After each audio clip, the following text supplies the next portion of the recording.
Performance അത് പിന്നെ പറയാനുണ്ടോ അല്ലേ? കഴിക്ക്. നമുക്ക് ഒന്നുകൂടി ഫോൺ ചെയ്ത് നോക്കാം.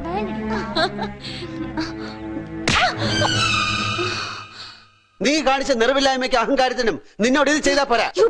നിർത്തടി. ഇത്തരം തട്ടിപ്പോയാൽ നിനക്കൊക്കെ തമാശയായിരിക്കും. പക്ഷെ എനിക്കുണ്ടായ മാനക്കേട് മനസ്സിലാക്കണമെങ്കിൽ ആദ്യം കുടുംബത്തിൽ പിറക്കണം, പിന്നെ അഭിമാനത്തോടെ ജീവിക്കാൻ പഠിക്കണം. ഇതൊക്കെ നിന്നോട് പറഞ്ഞിട്ട് എന്താ കാര്യം? നിന്നെയൊക്കെ ജനിപ്പിച്ച് മാനവും മര്യാദ ശീലിപ്പിക്കാതെ അഴിച്ചുവിട്ടവരെ വേണം പറയാൻ. നിനക്കൊക്കെ വേണ്ടത് എന്താന്ന് എനിക്കറിയാം, പക്ഷെ എന്നെ അതിന് കിട്ടില്ല.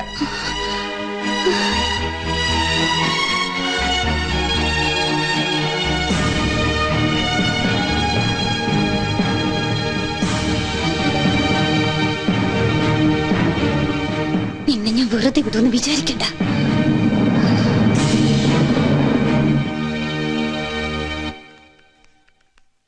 ഹരി, ഇന്ന് സിമന്റ് എടുത്തില്ലെങ്കിൽ തേപ്പം മടങ്ങും. നീ ആ സത്യപാൽ സാറിനെ ഒന്ന് വിളിക്കേ.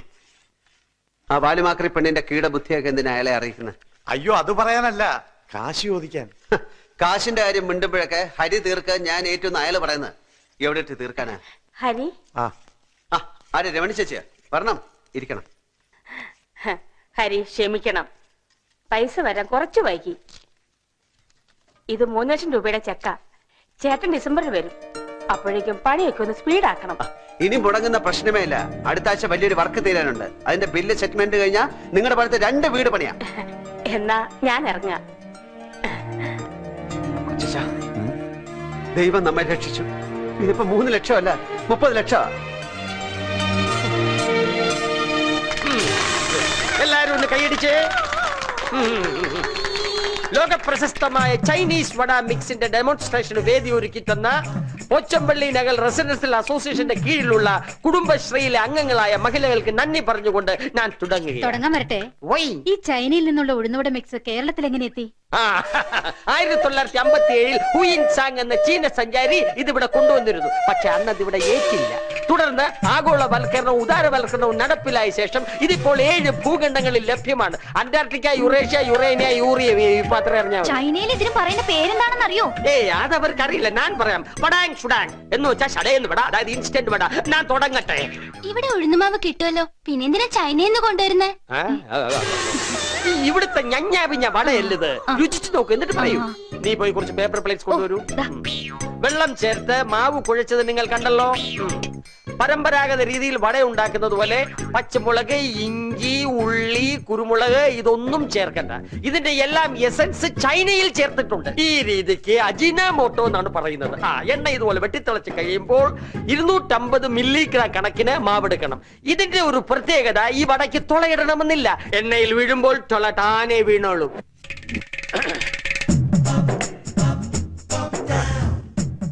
നോക്കൂ, മാവെടുക്കുക, ഒഴിക്കുക, തുള വീഴുന്ന നോക്കിക്കൊള്ളൂ.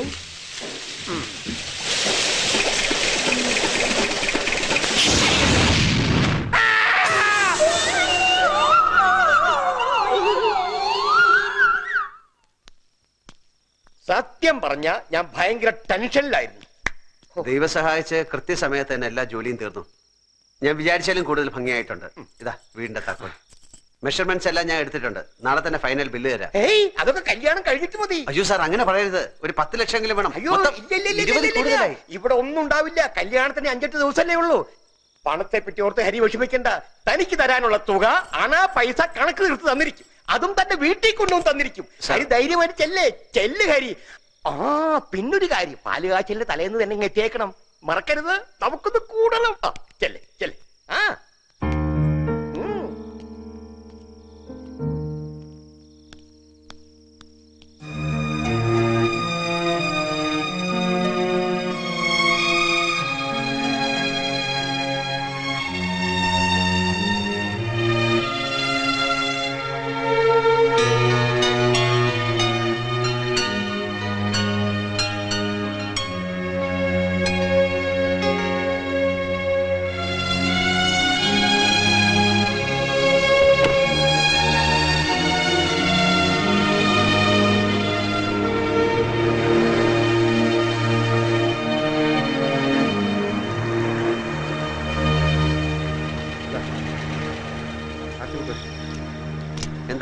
എന്താ പ്രശ്നം?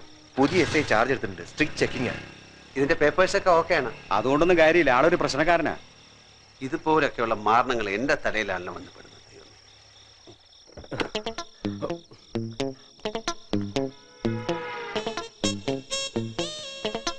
Sir, papers. ഏത് പേപ്പേഴ്സ്? കാറിന്റെ പേപ്പേഴ്സ്. അതെന്നെ കാണിക്കേണ്ട കാര്യം എന്താ? താൻ ചെല്ല്. നിക്കണോ? എവിടാണോ പേപ്പേഴ്സ്? ഞാൻ കാണിച്ചല്ലോ. എപ്പോ കാണിച്ചു? അഭ്യാസം എടുക്കരുത് കേട്ടോ. ഫുള്ളായിട്ട് പേപ്പേഴ്സ് സാർ, ഇത് ഓക്കെയാണ് സാർ. ഓക്കെ ആണോ എന്ന് ഞങ്ങൾ തീരുമാനിക്കും. ഓക്കെ പേപ്പേഴ്സ് ഓക്കെ അല്ലെന്ന് സ്ഥാപിക്കാനാ സർക്കാർ ഞങ്ങൾക്ക് ശമ്പളം തരുന്നത്, മനസ്സിലായോ? തന്റെ ഹെൽമെറ്റ് എവിടെ? സാർ, ഞാൻ കാറിലാണ് വന്നത്. അതുകൊണ്ട് കാറിൽ വന്നാലും ഏതിൽ വന്നാലും ഹെൽമെറ്റ് ആര് വെക്കണം ആര് വെക്കണ്ട തീരുമാനിക്കുന്നത് ഞങ്ങൾ സർക്കാരും ചേർന്ന. താൻ എന്ത് ചെയ്യുന്നു? ഞാൻ കോൺട്രാക്ടറാണ്. എന്ത് കോൺട്രാക്ടർ? ഞാൻ ബിൽഡിംഗ് കോൺട്രാക്ടറാണ്. ഞാൻ ആരെന്നറിയോ? ഞാൻ SI വിനോദ് കുമാർ. അറിയോ? തന്റെ കാർ എവിടെ? തന്റെ കാർ എവിടെ? സാർ, ദാ കിടക്കുന്നു സാർ. തന്റെ മുഖത്ത് എന്താ ഒരു ദേഷ്യം? സാർ, ദാ കിടക്കുന്നു സാർ. അതാണോ കാറ്? ആ. എടോ, ഇതിനെ കാറെന്ന് വിളിച്ചാ പിന്നെ കാറിനെ എന്തോന്ന് വിളിക്കൂടോ? സാർ, ഞാൻ അത്യാവശ്യമായിട്ട് വീട്ടിൽ പോകണം സാർ. അത്യാവശ്യമായിട്ട് പോണോ? ഞാൻ കാണിച്ചു തരാം. തന്റെ വണ്ടി ഫുൾ ആയിട്ട് ചെക്ക് ചെയ്യണം. സാർ. വാടാ ഇങ്ങോട്ട്. ഇതിന്റെ ഡിക്കി ഉറക്കാം. ഡിക്കി ഉറക്കണോ? ഹെൽമെറ്റ് ഇല്ല, എടുത്തോളൂ. എറിഞ്ഞിടോ. തുറക്ക്. പോയിക്കളഞ്ഞല്ലോ അവൻ. പെട്ടെന്ന് തുറക്കണോ? My god, terrorism, conspiracy, sir, ഇതെല്ലാം എന്റെ പണിയായുധങ്ങളാണ്. അതെ, നിന്നെപ്പോലുള്ള തീവ്രവാദികളുടെ പണിയായുധങ്ങൾ. Close it. നിന്റെ ഡ്രൈവർ എവിടെ? സാർ, ഞാനാണ് ഓടിച്ചോണ്ട് വന്നത്. അപ്പൊ നിന്റെ മുതലാളി എവിടെ? സാർ, ഞാൻ തന്നെയാണ്.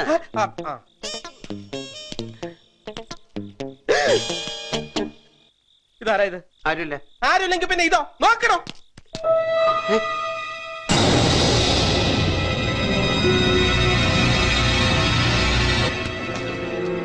ആരെയാ ഈ ഒളിപ്പിച്ചിരിച്ചിരിക്കുന്നത്?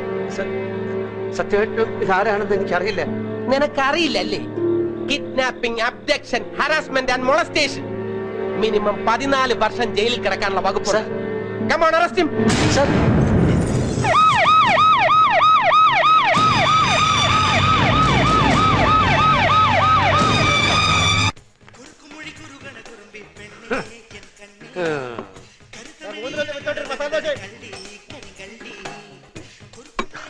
അണ്ണാ, ഞാൻ എണീക്കാണ്.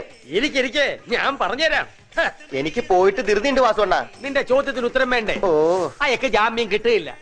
അയാളുടെ കാറിനകത്തുനിന്ന് പ്രായപൂർത്തിയാകാത്ത പെണ്ണിനെയാണ് അറസ്റ്റ് ചെയ്തത്. മൈനർ. സാധ്യതയില്ല, ഒരു സാധ്യതയുമില്ല. ജാമ്യമേ കിട്ടില്ല. ചൂടായിട്ടെന്തോളെ?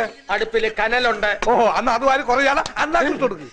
ഭാസ്കരേട്ടാ, 2 കഷ്ണം പുട്ട്, ഒരു കടല, മുട്ട, പിന്നെ പപ്പടം, ഒരു വിത്തോട്ട് പാരുമ്പള്ളൂ. ഇതൊരാൾക്കാണോ ആൾക്കൂട്ടത്തിനാണോ? പല മാന്യന്മാരുടെ മൊത്തം കഥ ഇങ്ങനെ.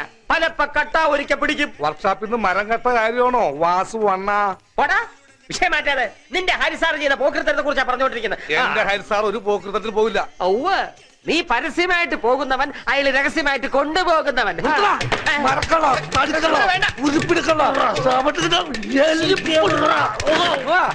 ഹരിസാറിനെ കുറിച്ച്